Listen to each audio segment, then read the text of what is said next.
جو لوگ احساس کفالت سے نااہل ہو گئے، کفالت کارڈ 12,000 نہیں لے سکے، نااہل ہیں، ان کے بچے جو سکول میں پڑھ رہے ہیں وہ بھی وظائف یعنی وسیلے تعلیم سے پیسے نہیں لے. جو سرکاری ملازم احساس کفالت کے لیے اپلائی نہیں کر سکے، کیونکہ ایک شرط تھی کہ سرکاری ملازمین جو ہیں وہ احساس پروگرام 12,000 نہیں لے سکتے، لیکن اب جو احساس راشن رعایت پروگرام ہے اس میں سرکاری ملازم اپلائی کر سکتے ہیں، درخواست دے سکتے ہیں، رجسٹریشن اور سروے گھر بیٹھ کر کروا سکتے ہیں.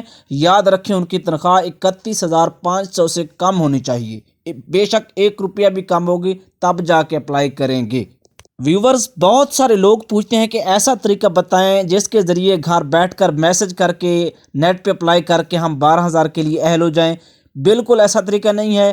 آپ کو اس کے لیے رجسٹریشن دفتر میں جا کے کروانا پڑے گی جو حکومت نے تحصیلوں میں بنا رکھے ہیں. اگر یہ معلومات آپ کو اچھی لگ رہی ہے تو EDU ٹریننگ یوٹیوب چینل کو سبسکرائب کر دیں، گھنٹی کو دبا دیں اور ویڈیو کو لائک کر دیں. سوال ہے تو کمنٹ کر دیں. اور جن لوگوں کو 1 دفعہ پیسے ملے ہیں یا 2 دفعہ ایمرجنسی کیش پروگرام سے، اس کا مقصد یہ نہیں ہے کہ ان کو کفالت کارڈ کے لیے بھی پیسے ملنا شروع ہو جائیں گے. نہیں، ان کو سروے یا رجسٹریشن کروا کے اہل ہو کر احساس کفالت کارڈ سے تب پیسے ملیں گے. اچھا، میں آپ پر ناراض بھی ہوں کہ میرے بوم بوم ٹیک یوٹیوب چینل کا لنک اسی ویڈیو کے ڈسکرپشن میں پہلے نمبر پر ہے. ہزاروں کی تعداد میں لوگ دیکھنے والے ہیں لیکن سبسکرائب آپ لوگ نہیں کرتے. میری آپ سے ہاتھ باندھ کے، ہاتھ جوڑ کے گزارش ہے، درخواست ہے کہ میرے یوٹیوب چینل بوم بوم ٹیک کو سبسکرائب کریں جس کا لنک ڈسکرپشن میں موجود ہے.